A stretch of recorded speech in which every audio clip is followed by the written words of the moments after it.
Hi guys, welcome to my new channel মা kitchen. আজকে আমি কাতলা মাছের ঝোল বানাবো। আপনারা সাথে থাকুন আমি কিভাবে ঝোলটা বানাই। চুলাটা ধরানো আছে, আমি কড়াইটা বসিয়ে দিয়েছি। আমার কড়াইটা হিট হয়ে গেছে। এখন আমি সরিষার তেলটা দিয়ে দেবো।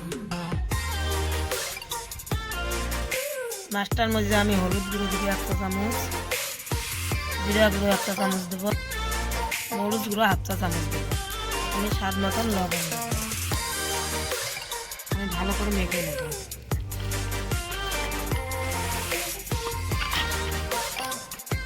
মাছটা ভালো করে মাখানো হয়ে গেছে। এখন আমি মাছটা